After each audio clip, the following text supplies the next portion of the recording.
right. Check. Quick sound check. Can everybody hear us loud and clear? What's going on, Coach Paul? Hey, Coach Jay, can hear you loud and clear, but I don't see the charts. I'll share those with you in a second. Thank you for bearing Mhm. with us through some of the technical issues that we have. It's always interesting doing a show live on the internet. Let me share the charts with you, Coach Paul, so we have those. I may have to step away for just a second. Technical issues and just life in general. Sometimes when it calls, you have to go. So I'm going to be back starting the show here, but I do want to welcome all of our audience to At the Buzzer, our market recap. This is your first time here, the goal of this segment is to review what happened in the markets for the day. We may talk about some markets that you have not traded before, but we believe our goal as traders is to identify opportunity, see how we could have taken advantage of those opportunities while managing our risk. If this is our first time here, I'm coach or our first time meeting. I'm Coach Jay. Been a Topstep performance coach since June of 2023. Been trading for the past 13 years and in the futures markets for the past six, and that is Coach Paul. Coach Paul, go ahead and introduce yourself. Hey, I'm Coach Paul. I've been with Topstep since April of 2023. I've been involved in the futures industry for 4 decades. I'm here to share my experiences, wisdom, and maybe help you become a better trader. Awesome stuff. Thank you for that call, Coach Paul. You are all our audience. Thank you all for joining us. If you haven't done so already, hit that like button. Tell your friends and family to subscribe. Let's take a look at the charts. As far as news goes, we didn't really have much as far as planned news. We had a decent amount of numbers. We had a Red Book, Case Shiller.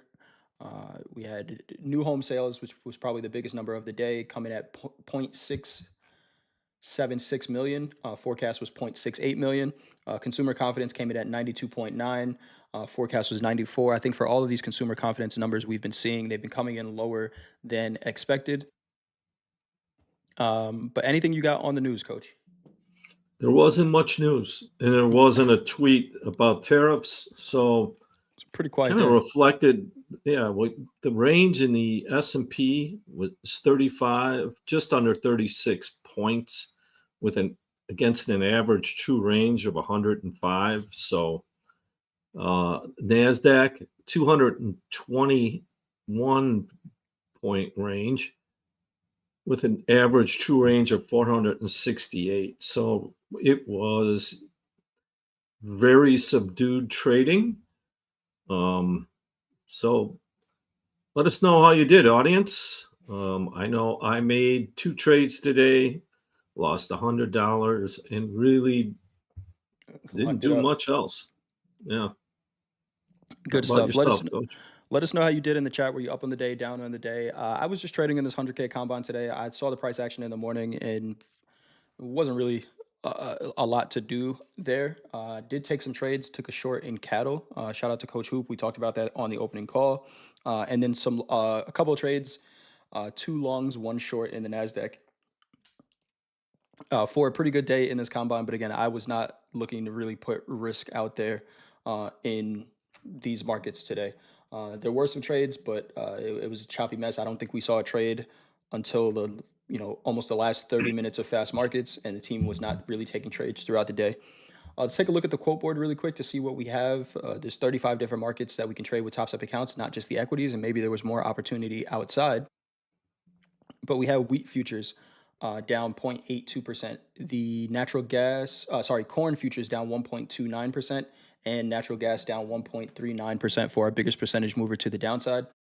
To the upside, we had heating oil up 1.29%, silver up 2.26%, and copper up 2.47% for our biggest percentage mover to the upside. To round out our big four, we had crude up 0.01%.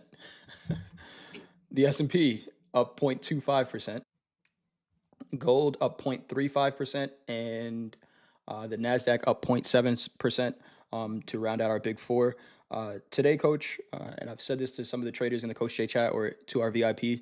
Today felt like confirmation of the quote that some days, some trading days, at least for my style, trading days aren't meant for you to make money. It's meant for you to not lose money. Um, and that's what that felt like today. I have a NASDAQ chart up on the 30-minute chart, or would you rather go S&P, Coach? What other? Let's start with the Nasdaq. Start with the NASDAQ. We're looking at a half an hour here. I'm going to step away for 2 minutes. I'm going to leave you with a half an hour here if that's okay, and I'll be Okay, right can you back. anchor VWAP to last night's open? Gotcha. I would be surprised if I didn't already have it on there, but I deleted my, I removed the drawings from my charts. Give me 1 second, Coach. I'll do that, and I'll be right back. Okay. There you go. Last night's open. Okay, Load this last up so you can night's see it. open. I'll be right back. All right. Notice VWAP stayed within the first half an hour's range in a very tight range with very low volume. And the key point is low volume. So was there opportunity last night? Yeah, on both sides of the market on a price base movement. Interestingly, we did break in London Open, but that got gobbled up. We're still above the 200 bar moving average in both the Nasdaq and the S&P. So as we talked yesterday, it's the natural movement in stocks is to go up, and that's exactly what we're doing on light volume.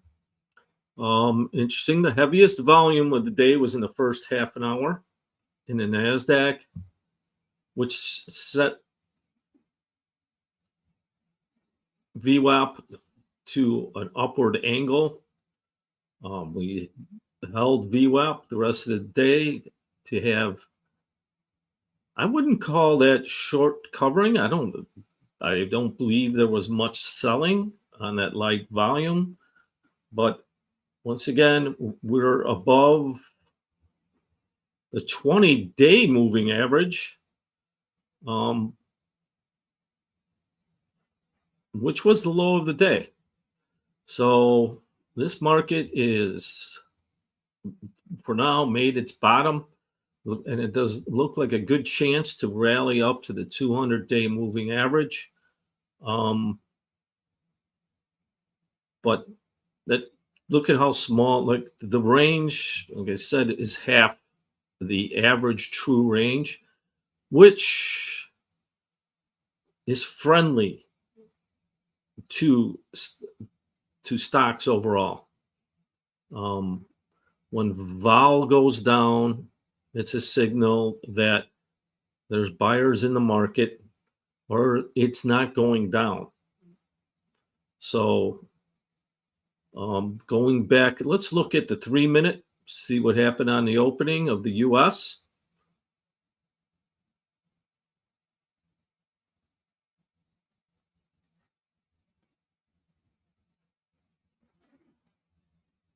Now, this kept me out of trouble. The VWAP, while price went lower, VWAP didn't. We broke out of the range when we finally settled above it. But by that time, look at how light the volume is. I mean, it was below average volume all day long. Without volume, we get chop. For those of you who like range trading, you had a good day and good action. But interestingly, when VWAP finally left the range, we corrected back down. Now, to me, that signifies there's not institutional action today. Why? Well, below average volume. They bought it in up front and it didn't return till the close. The close, the last half an hour was probably the biggest range of the day. So on the review, the selling is stopped. We're naturally rising. Average true range is collapsing.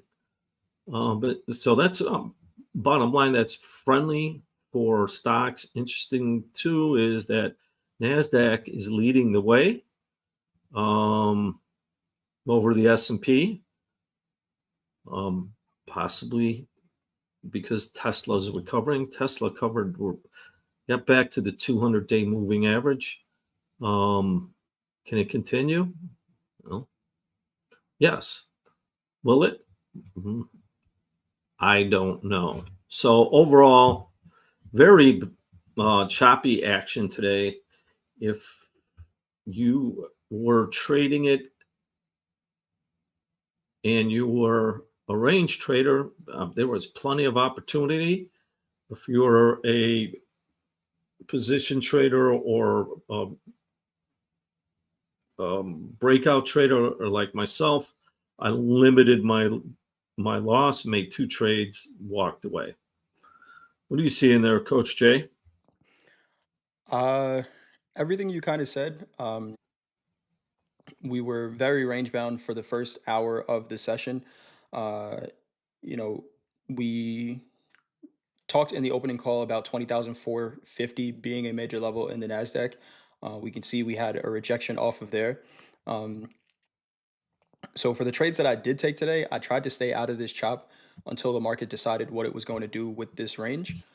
Because we have 20,450, which was a major options level, and then we had 20,500, which is just a major psych level on the Nasdaq. Right, everybody who's trading the Nasdaq knows when it's trading at 20,500. So, for me, the one trade that worked out really well in the Nasdaq, it was a similar trade to what Dakota was in, looking for a breakout of this 20,450 level, but then kind of waiting for the market to decide that uh, we're going to break out above here.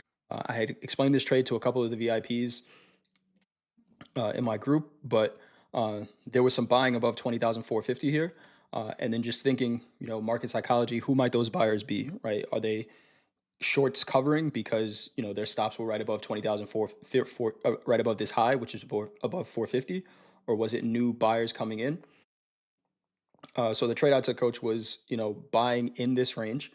I think my initial buy was at 20,450 and then an add at 20,430 with a stop right below these lows of the a stop below the lows of the candle that broke us out, right? With the idea being there's buyers that stepped in here. If they're not willing to defend this position, then I want to be out of the trade. And then getting out up around 20,480s when we see that volume start to slow down because we didn't have consistent volume all day. I think another nice trade opportunity, not a trade that I took, but sometimes what doesn't happen is as important as what happens. Uh, the fact that the Nasdaq did not trade one contract at 20,500 and we see that volume slow down, it's not the quickest trade in the world, but a nice opportunity to take that fade where, hey, if all of the buyers up here and it's showing us with VWAP, being almost 200, almost 70 points lower. If all of the buyers are up here are weaker hand buyers, then I'm okay fading them, right, and taking the opposite trade back into that range with that kind of flat VWAP. But yeah, not the best price action day. I think maybe we've been spoiled by 500-point range days in the Nasdaq, coach, and 120-point range days in the equities in the S&P, where a 200-point range day is like, what the hell is this, right? You know, I didn't ask for this, right? And someone said it on Topstep TV today, but it was just like it's just the general nature of traders to complain about things. When we had too much volatility, it's just like, oh, these markets are too volatile. When it's you know consolidated like this, it's like, oh well, there's no opportunity. Uh, I think I've said it before, but you're going to eat what I cooked, and that's what the market tells us, and we have to find our opportunities from there. And this was a classic. Now, with that, with your trading plan, you have to operate with what's given. Mm-hmm. So today, if you lost and you lost well and was part of your plan, that's good trading.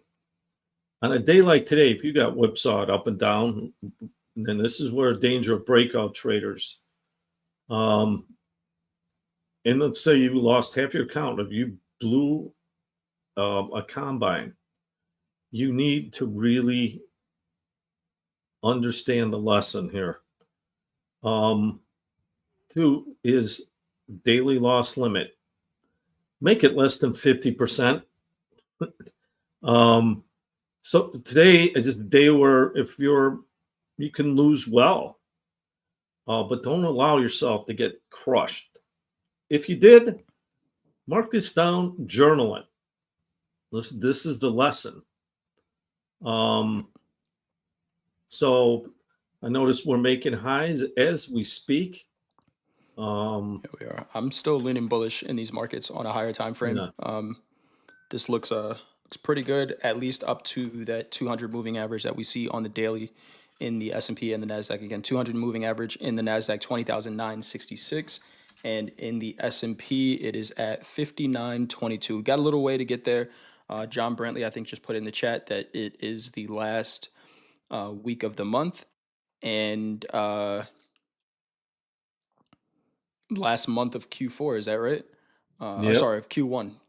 Q4, Q1, Q4. Wow. Q4. Back to the What are you talking future. about? Yeah. What are you talking about? But so interesting close to the week potentially here. Lower volume, ATR decreasing leads to markets kind of moving up, and that's what we're seeing right now. Got some questions here. I'm gonna do a little kind of rapid fire at the buzzer here. But Aaron asks, "Gents, need advice. I was up 170 in the London session. I then overtraded and ended up 550 in the drawdown. How would you have dealt with this scenario?" Uh, uh, Go ahead, coach. Well, first of all, I don't know your trading plan, but I bet I'm certain your trading plan didn't call for giving back 170 and ending up down 550. So this is where this is a lesson. Either you're, one of the things we say in basketball is you're winning or you're learning. So it seems to me you didn't follow your trading plan or a trading plan. And when you gave back, which is when you gave back your original 170, I know from my experience, I wanted to get that back. That was front of mind, but that's not a plan. So if you traded your trading plan and you lost 550,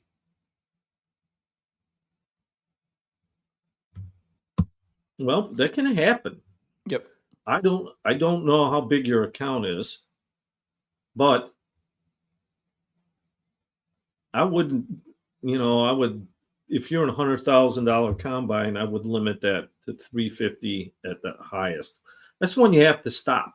And there's nothing wrong with just stop trading at a certain level of 350. It's not happening.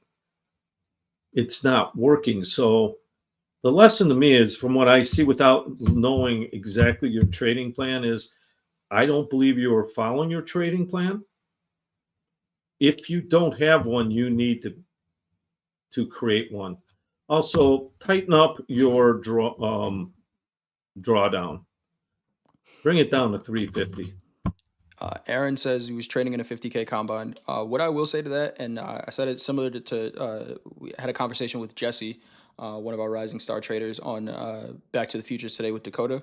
Uh, what part of once we get out of, because coach, I think a lot of times what happens is traders say, well, I took a trade that fit my process, it just didn't work out, right? When do we zoom out and say, I won the game for the day, right? For what the market was willing to present. uh Coach, the way sports work, you've been coaching basketball for a bunch of years, all you got to do is score more points than the other person, right? That's So I'm sure you've coached games where it's just like, hey, we could probably beat this team by 100. but we don't need to win by 100, right? We just need to win the game. And sometimes your job is to do what it takes to win the game. You heard us talking about the price action that we had today, and it wasn't great. I don't, talking to, Dakota, who's been trading for a ton of time, Coach Paul, myself, I didn't see a ton of great opportunities here today, which is you're just going to, you chalk it up to, hey, that's what the market was willing to present. That's what I'm going to take. If I can get a couple bucks, Dakota locked out his account for the day at about 500 bucks, right? And we see it. That's on the low side for his account. So, uh, you know, sometimes all you have to do is win the game. And if you had a great trading day, and or not a great trading day, but if you have a positive day and you don't see great opportunities, don't try to force the market to do something that it doesn't want to do. Um,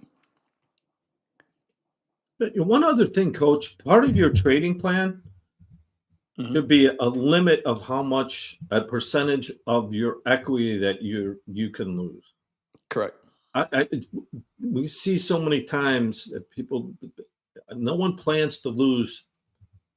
Think about it, 35, 40, 50% of your trading capital. It's not business-like. Mhm, So learn from this, tighten up your downside. Um, just out of randomness, any day you can be up 150 and down 150. Um, I find on days like today, what I cut out, and Coach Jay mentioned that is, all right, the first two trades were not good. The, I look now at VWAP is flat. It's sitting in the VWAP was sitting in the first half an hour's range. I'm not feeling it. It's not working. I'm out. Now, conversely, if I said I'll get out when I get back to even, that's trouble. Know that right now. Understand it, a loss is a loss. It, there's no one I know that's had 100% winning days. So learn from this, tighten it up. Really your downside was it's too big at 550, and I know that feeling. I've done it. I've done it more than I want to admit. It's why I coach. The learning how to limit that downside is key for one of the first steps into becoming profitable over time. good It's stuff, a really Coach. important concept. Good stuff. Do I ever look at the ATR and decide it's too low to trade? I don't, but I just lower the expectations for the outcomes of the trades. That's a good point, right? If the ATR is going to be lower, if the 3-minute ATR on the Nasdaq is 6 points, and I'm looking for a 100 point trade, uh, I at least got to have 2 hours built into the thesis for this trade plan, and my average trade times are about 10 minutes. So I lower my expectations and just take what the market is willing to give me. Uh, Giancarlo asks, "What are your thoughts on fixed stops versus market structure stops?" It's a good question. I think there's validity to both. I think if you let's say you have a dollar amount that you want to risk, that you say, hey, on every trade, I'm willing to risk $300. If you, that's a constant, right? That's going to stay the same every single time. But I think we need, just like science experiments, we need constants and variables, right? If your clip size, right, your position size is a constant also, then what is the variable, right? Because the markets are variable. The markets are going to change and give you different uh, circumstances every day, right? Today we had a consolidated day. A couple of days ago we had expansion days. So, what is the variable that we change based on the market movement, right? If so, with a fixed stop, if I have a fixed dollar amount and a fixed position size, then I'm always going to risk the same amount of points. So, if I measured that dollar amount with that fixed position size in a low volatility environment. When I move to a high volatility environment, that stop loss is now in jeopardy of getting stopped out, right? So if you go with a dollar, I'm hearing an echo, coach. Uh, Yeah, my other computer popped up. all good, all good. So if I go with a dollar wise stop and my variable is my position size, then I think great, right? Because you might be your dollar wise. Hey, I might have a $30,000 account and I only want to risk 1% of that account on every trade. Great. So that means your position size based on market structure is going to change. I think we kind of need to combine both. If I had to pick one over the other, I'm going to say a market structure stop over a fixed stop. What about you, coach? I like I call it dynamic stops Yep. based on the speed of the market at that time. Um, so, am I whatever works for you? But my experience is a dynamic that goes with the market in its present tense. Yep. 100%. Sean C, Coach Jay, how do you know, and for you, Coach Paul, as well, how do you know when to take a trade off or when a trade is about to reverse? Throw that to you first, Coach. How do you know when a trade is about to reverse? I don't. When it reverses? I don't. I mean, see, and I'm not being here. That's why these things, when you enter the trade, this is part of a trading plan. You're looking for in a day trade. I'm looking for 2 to 1.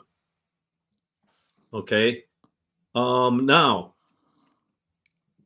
maybe let's say I got in because it's above the 200 moving average, or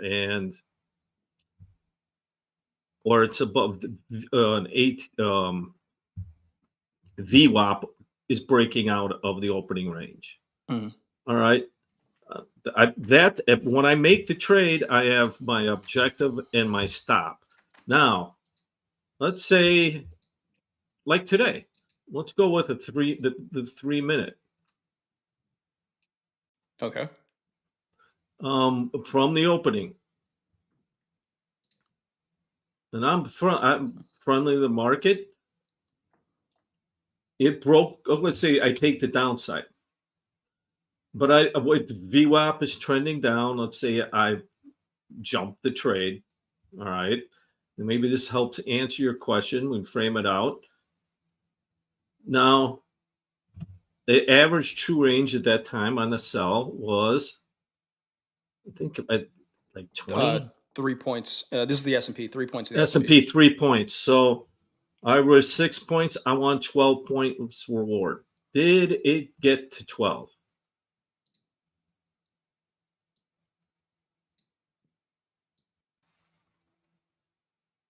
Depending on your trade location, you got it. Okay, now let's say I don't get filled. 1, 2, 3, and it keeps going back to VWAP. Now I can make a decision right there. All right, this is what's going on. Now, is it about to change? Yeah, I said, well, I'm getting 1.5, 2. I'm not getting filled. I'm just going to get out, or I'm going to put my stop back to unchanged. Now, I hope that answers, because it's not really me. It's getting close to my target, but it's not filled. How many times?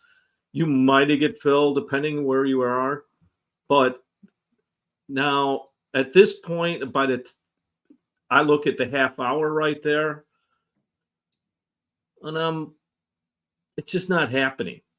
So when it closes above VWAP, I've had a chance to get filled. I can probably just get out. Yep. Um, or another part is, okay, stop me out. If you don't stop me out, I'm just going to keep it in. But I don't. What I say is, yeah, I don't know if it's going to turn around. For me, what I'll say is I don't know either. I think there are signs, but you can also read those signs incorrectly. For example, something here, the trade that I took from the 440s, right? I think I was average around 445. I see the market this way. How do I know that the market is going to turn around? Well, I try to look for a sign, and again, I'm long from right here, 445. I try to look for a sign that, the initial direction that I thought the market could go in, it stopped going in that direction, right? Reading the volume. The volume's consistent. This is telling me there's no reason to get out of this trade. I actually scaled in and out of this trade a couple of times, just adding one lots and taking them off when we got volume pushes and then adding them back on.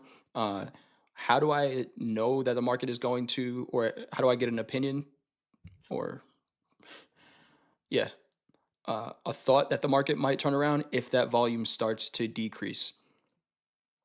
And at this point, it's not a guarantee that it's going to turn around, but I start thinking position management for the eventual time that it does turn around, right? I don't know. So I got to secure some profits along the way, right? I think a lot of times what happens, and this is why my trade management style is what it is, take profits as if the market presents them to you and try to stay in the trend.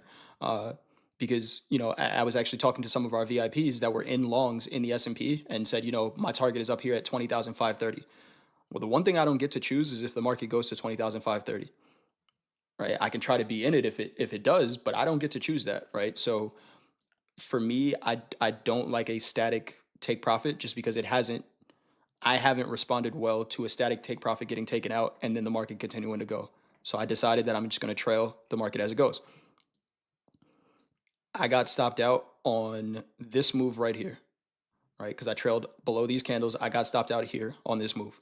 I saw the volume decreasing and said, okay, now it's time for me to take something off the table. If the market then continued to run 100 points without me, I can't get upset at this, right? I have to decide that that is how I decided to manage trades. Uh, but that lower volume, that decrease in volume, was a sign that, hey, there's a potential reversal, secure some profits at least. All right. But good question. Good question. I think trade management is we focus so much, coach, on entries and exits or entries and how to get the pinpoint entry. Trade management and your own managing yourself after a result, good or bad, is more important than anything. Yeah, that's where the plan comes in. Yes, it does. Because it's a plan gives you some shot at consistency and less emotional driven decision making. Yep. Yes, sir. All right, let's do quick rapid fire through these markets. If you guys do have any of the questions, let me know. About to get real zen in here. Uh, do I still like the Guppy multiple moving average? I only use it for the reversal challenge. That's my strategy for the reversal challenge, using the Guppy and a 100 tick chart. Uh, Got to get How's in that there. work for you? I haven't won one yet, but I think the other competitors cheated. All right, we on the 30-minute chart Well, in gold here. okay. Uh, I'm just joking. Uh, 30-minute chart in gold here. Gold was an interesting one today. Coach Hoop and I took the opening range trade in gold. Gold has been, kind of consolidated over the past couple of days, not really deciding direction. We've talked about this, coach. It's also coming into rollover. The 200 moving average is right above where price is right now. 30,034, sorry, 3,034 in gold. Gold trading at 30. Why do I keep saying 30,000? 3,026 and a half. Uh, but Excuse. it was a nice opening. It was a nice opening range trade today in gold. Kind of looking at this sell imbalance from the beginning of the week as potential target area where we traded at the low of it yesterday. And then do we fill this imbalance to the upside was the question. We'll go down to an opening range trade. And anything you got on gold, coach, I do want to break down how Coach Hoop and I took that opening range trade. But Why anything don't else you you got? do that, and then I want to go back to the half an hour. All right, cool. So opening range trade, we took it during the opening call. Uh, you know, uh, there are a ton of different ways to take the opening range trade. There is no right or wrong answer. For myself, and I think what Coach Hoop actually, he knew we were getting on the opening call, and he messaged me yesterday. and he said, "Hey, why don't we look at a 3 minute opening range in gold instead of a one, right? Just to give it a little bit more time." And I don't hate that, right?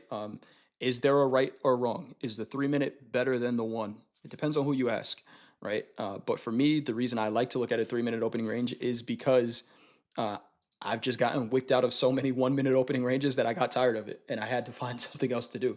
So we have the 1 minute opening range here. It did break, the market did break to the upside of that range first, right? This is on a 1 minute chart, broke to the upside first. You would have been in long here. And a lot of times what happens is, the stop goes on the other side of the opening range. Stopped out of the trade right here in the very next 1 minute candle that's down 200 bucks on a mini in less than a minute. Uh, what we did was take the 3 minute instead and just with a little bit more patience and changing the rules up a little bit and not necessarily waiting for a break of the range, but for a candle to close outside of the range for the market to say, yeah, we might be done trading those prices. And that is this range here. Attach a VWAP to it. And I think, I have the messages from Coach Hoop and said, my rule for this is going to be if volume leaves the range, I'll take the trade. Right. So again, if I go just on a price basis, I would have taken a short here, right, where it broke and would have got stopped out for about another 200 bucks or 300 bucks at that time. But waiting for a candle close outside of the range, test and rejection, we took it a little early because volume didn't leave the range yet, but it looked like it wanted to. This is just a higher probability opening range trade, in my opinion. It's the same idea. You're getting it at the same price, but avoiding the false breakout move before it happens. Um, and maybe you sacrifice trade location a little bit, but you don't necessarily have to, right? Because this retest of the opening range is almost like a, hey, take as many contracts as you want kind of test, because the market to the tick stopped at that high and said we're done trading those prices. Volume agreed as well, and we can see that was the trend for the day. My thought goes to, if you were taking the 1 minute opening range trade and get stopped out, how many traders take that same exact trade again because you were right, you just weren't right on the timing, right? So avoiding, you know because we're all traders here. We try to say, hey, next trade mode. But if you're talking about waiting 15 minutes and then taking the exact same trade, how many people actually do that, coach? Or would they say, hey, the trade didn't work, so I'm not going to look at it anymore, and then you give up the potential for a 20-point move in the markets? I think I said a lot of words there, so I want to get your opinion. Well, if you like what he said, or if you don't like what he says, hit the like button anyway. Just had to get that in there. I agree. Yeah, I mean, this was this on a buy. Yeah, with some patience, but for newer traders, I'm going to give the best advice I got from Peter Stottlemyre as I was learning the executed trading plan was take one side of the market. Familiarize yourself with executing one side of the market. Don't get into trouble with both sides. You just said it. If you wanted to sell that off the opening, okay, on a price basis, okay, you want one losing trade from the beginning. Yep. Limiting your risk. If you waited for it to close, you didn't have a trade. Let's say you have you want to wait for it to be 3 or greater ATRs away from VWAP, where well, you still could have lost. That doesn't make it a bad trading, but you have to define where are the buyers failing. Now, there's a couple places here. One, as the volume went up, we had buy volume spikes above the averages. And then we have this one attach a VWAP.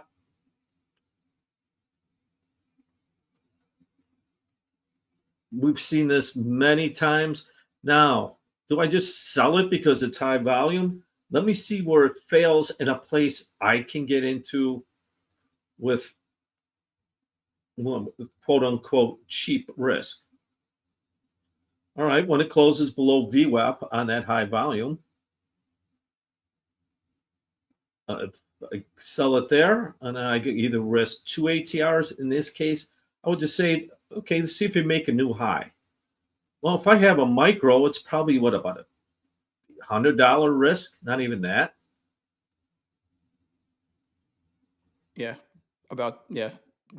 very cheap, about $30. All right, there's a way to look for failed buying. If I'm just so, if you're developing as a trader, in this example, just try to execute one side of the market. Why that happened, why that's good over time, you're going to develop a skill of waiting for a trade, a certain trade, and finding that opportunity. So in this case, there's one. There was a spike before that last high volume. Let's look at that to the left. Yeah, right there. Now let's put a VWAP on that.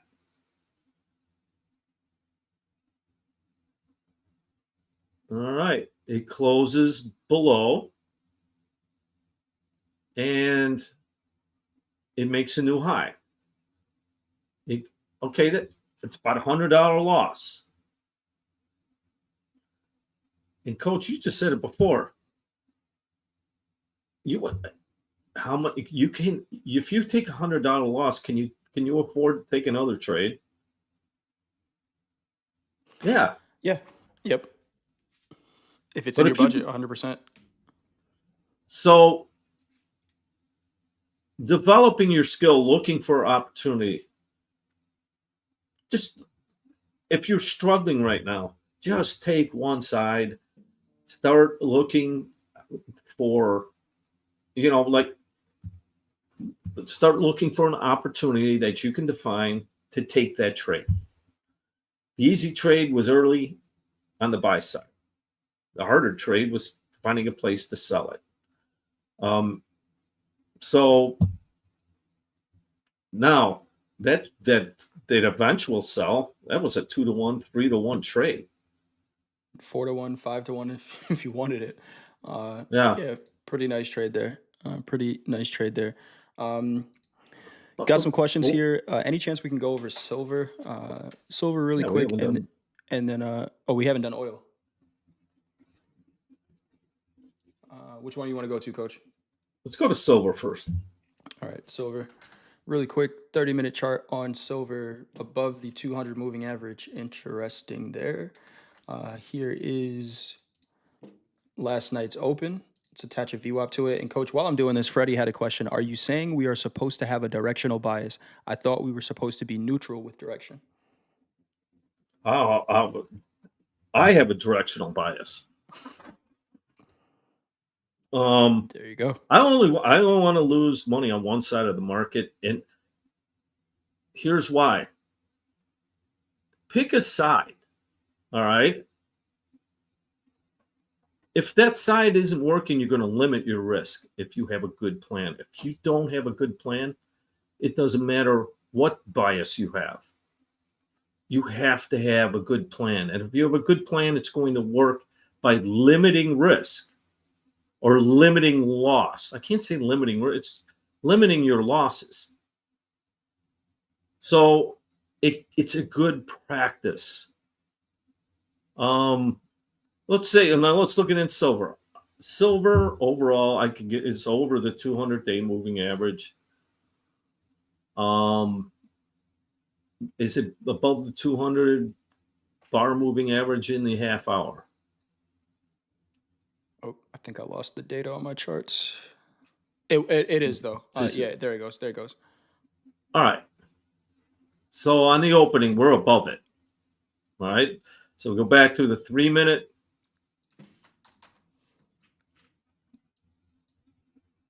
In the metals, the Globex open is the open. There's no New York Open so much anymore because it trades around the world. Now, let's say I don't care. I want to get short silver, and and I have a plan. It's an opening range breakout. There it is, right there. It breaks out into the downside. The VWAP breaks down, so I can couple ways. I can say, okay, I'll be shorted, and if it breaks out of the opening range to the upside, I'm out. I could risk two ATRs. I could risk 1.5 ATRs, or I need to limit my loss. So it's a loss. Yeah, I'm looking to sell it. I lost. That's not. It's not the end of the world. Right. Now, if I wanted to buy it, couple wait for the opening range breakout with VWAP, that's much too far from value or from volume. But did we get a place to buy it near volume? Couple of times. Couple of times buying it off of here. Once we kind of got extended, and later into the session, we did get a little bit extended, but yeah, there were a Oh, couple of that was times a to buy it big against that. move.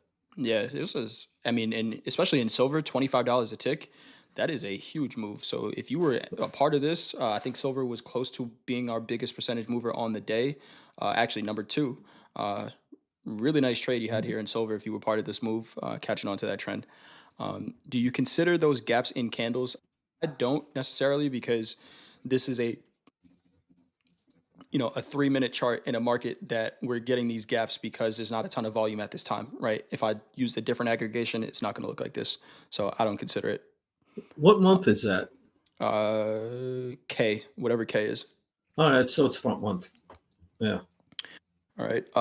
5 minutes left. 5 minutes to go. Chauncey asked, "When do you add to trades?" Chauncey, I had an example today of a trade that I added to, so I'm gonna show you. So I told you the long I took in. And coach, you want to go to Crude after this? Yeah. All right, cool. So the long I took in the Nasdaq first entry was at 20,453. It's like, really, dude, you bought the high tick of the market? Awesome. But my risk was below this 415. So for me, I wanted to add at 50% of this high volume candle, because this candle was where significant buyers showed me they stepped into the market. Remember, everything I do is based on volume. So I was swimming in front of the shark here. It was a nice shark, and it let me swim next to it, right? So if I get a pullback, I want to buy somewhere near 50% of this. When this 50% kind of held here, then I added another contract at 435, bringing my average down a little bit. And again, Dakota was talking about this a little bit. Do you go with zones over levels? This was a general zone. To be honest with you, I was okay with wherever my stop was going to be around 20,405. The way I like to look at adding to a position, I don't need, once I've identified a zone where I want to buy, and this is a pretty wide zone. It's 50 points almost. So I'm not trying to buy at the high of the zone, but I really don't care too much about exact entries in this zone. I'm going to try to get them somewhere near 50%, but they don't need to be exact, because I've identified where this trade is invalid, and it's invalid at 20,405. So whatever happens, as long as it's in this zone and I can afford the market getting to 20,405 with however much size I have on, I don't care too much about perfect entries. And that is, you know, it doesn't happen like that way all the time. But Coach Paul, you said it a couple times. Does your market button not work? Like, if you want to get in, just buy it. My grandma used to say that all the time too. Like, we would when I first started working and I had money, I'm like, oh, I like want to buy these sneakers or buy this or whatever. And she's like, make sure you put some money aside, but if you like it, buy it. Uh, like, why are you hesitating so much, right? So same thing here. It's like this is a general area that I want to get in. Um, so as long as I'm okay with however much size I put on, with my risk being above below 405, I'm gonna add in this zone.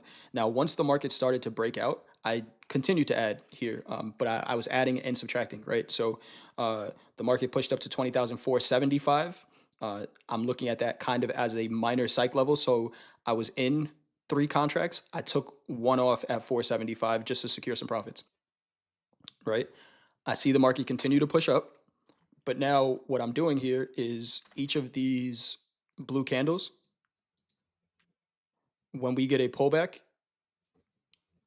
I'm adding again because 50% of that held, I'm adding again. So I put back on a third contract. Uh, NQ Sir says, how much money have you made strictly from trading over the years? $0. Uh,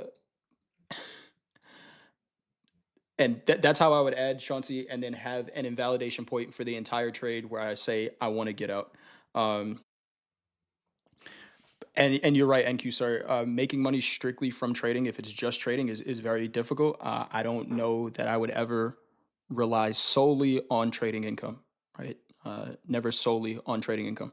I'll have multiple sources of income for as long as I'm a trader. How do you add to trades, Coach? Or actually, I let's go to don't. Crude. I don't. You don't? I There you used go. to. Hmm. I don't. I add different opportunities in different markets. I find that works better for me. Good stuff, So I Coach. might have a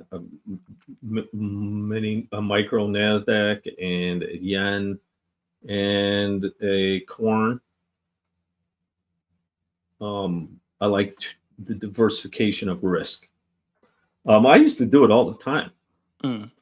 but it was about 5 years ago I stopped because the ranges became so big that I couldn't afford Kind of ruining adding the and being averages. wrong. Yeah, Yeah, makes sense. it works great in a trending market, Yes, it does. but that would have worked great the last 3 weeks. Lately, this week, I don't. It's been very hard to add. Now, if you're trading like 1 minute chart, yeah, you can do that. I wouldn't do it on a 5 minute right now.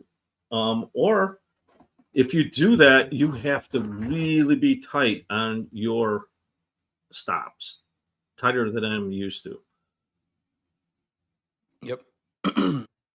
Yeah, I would agree with that. And NQ, sorry, I didn't want to make it seem like I was dismissing your question there. The exact number, I don't know. I do well, but trading again is one of the incomes that I have, um, where I just look at the overall picture for it, and can have an expectation for what I look for from trading year to year.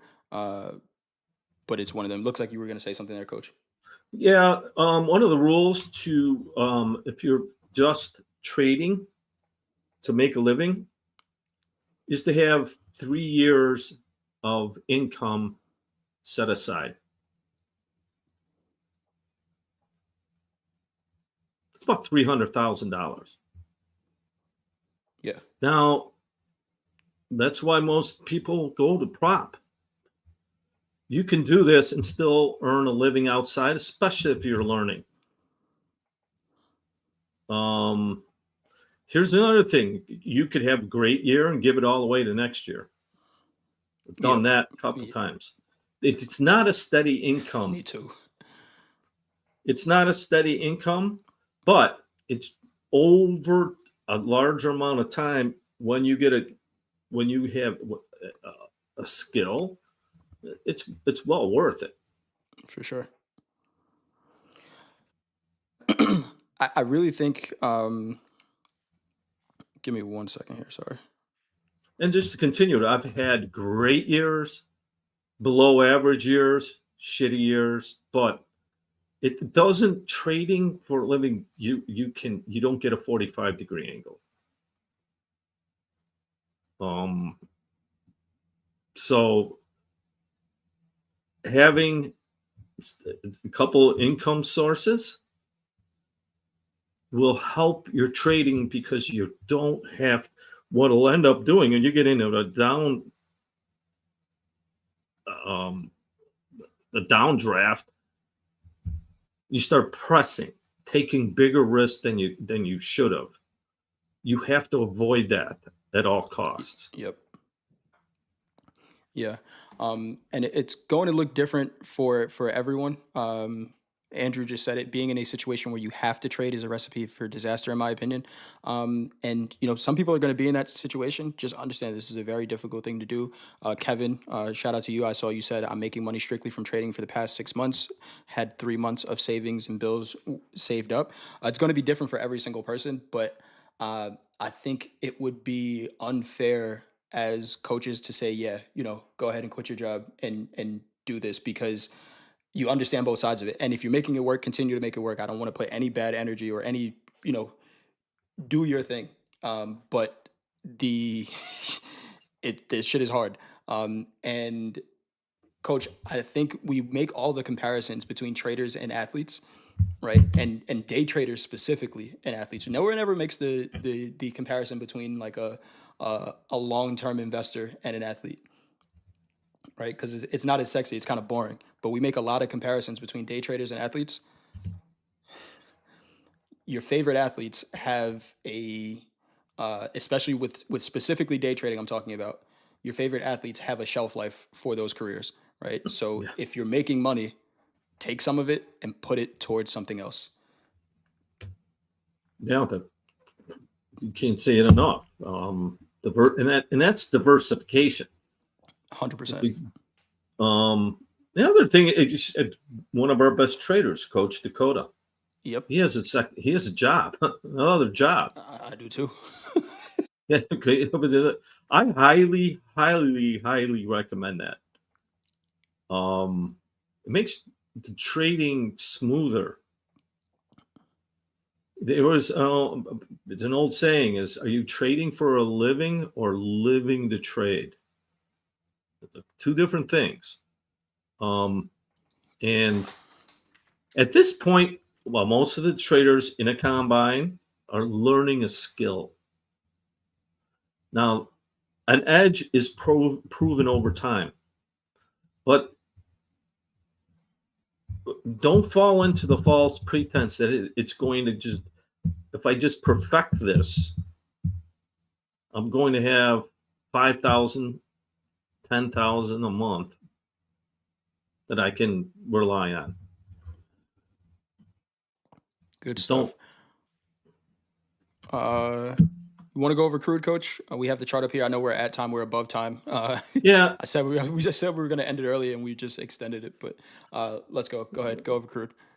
All right. We on the daily we're above the 20s. We were talking about looking to buy dips. Um, Crude is still offering a lot of opportunity on both sides. As I was talking about today, look at that. Wow. Um, what kind of candle was that? It just looks like a bar. Indecisive. Indecisive It's for sure. indecisive. Let's look at the half hour or even a 5 minute, whatever it is. Half hour. We Here's a 5 minute. I'll be right back. all right. A 5 minute. Last night we had a nice rally into London. Um,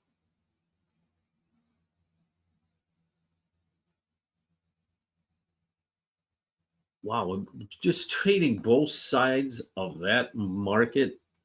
Um, well, Coach Jay, can you put London, what frame out London open? All right. London. For our friends in London, do you guys switch your clocks back yet, or not yet? I don't think they did yet. Come on now. um, what's to say in this thing? I don't. Pick a spot, trade it. If I'm looking to buy, I'll buy 5 minute breakouts using a 200 bar moving average. And there was opportunity there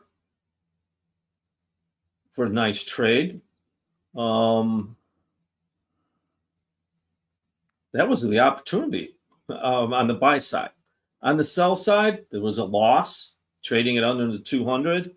Small loss, decent loss. But then patience. There's a 2-to-1, 3-to-1 trade on the 5 minute when we crossed the 200, just to go right back to the 200. But still, it's inching higher and higher. It's a market that is balanced. It's probably the reason why we brought it up last. But if you're a range trader, or once again, going back to taking one side and taking reasonable risk reward, there was a couple good trades on the 5 minute bar. Also, a couple good losses. Like I said, if you sold it early under that 200, I mean, you lost about that first time you lost maybe $100. Hey, I live to do it again. Second time, I'm make $200 to $300. So if I'm trading both sides, I have a higher probability of losing control.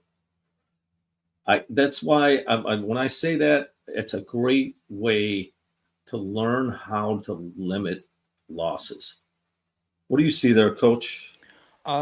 Two-sided trade. If you're looking at the overnight session, I was looking to buy crude in the opening call, and I took a short. Got stopped out for scratch on that short using the opening range trade. Just kind of chopped around for a little bit, so I just took it off. Didn't like the price action going into the equity open. But if you look at just the New York session, this is a really nice short. Moises, have a good one. Everyone leaving, have a good one. I feel like we're going to just be doing the show by ourselves, where we said we were going to end 30 minutes ago, but we're still going. I thought it was a nice short, two-sided trade in crude, and I have to, last one for Rich Layton. What triggered the short in cattle? This high volume spike from yesterday in cattle. I had a VWAP attached to it. Coach Hoop and I were talking about this one. Cattle opened up below it on the retest of VWAP. I got short here. Risk was above 50% of that high volume candle, and just going from there. All right. Alejandro got one more. I want to retire my wife. Her income is entirely for leisure. My income pays bills. Would you say it's possible to retire her with income from trading? Is it possible? Yes, but there's a lot of conversation that's almost like a conversation for an accountant. Where it's not just trading. Like, again, even for me, for Coach Paul, trading fits a specific spot, right? And knowing where that fits in your overall expenses for your life is probably not a question that you want me to answer. I'm not best suited for that. There's accountants, but it's possible for sure. The money that you can make from it, it's definitely possible. Coach, you got anything else before we go? No. Hone your plan. Once again, there's no retiring doing anything unless you have a plan. Really that you can execute. Hone that. Focus on that, and we'll talk again tomorrow. Awesome stuff. Thank you, Coach. Remember, Coach Hoop has a session coming up in about 3 minutes from now. We have Coach Ray and Coach Vince on Discord, 6 p.m., 7 p.m. Central, and of course Dakota with Slow Markets at 7:30 on YouTube. Deanna with the London Open at 3:30. We're gonna have a guest tomorrow. Surprise! All right. See everyone tomorrow. Thanks for joining. We'll see you then. Bye. Bye.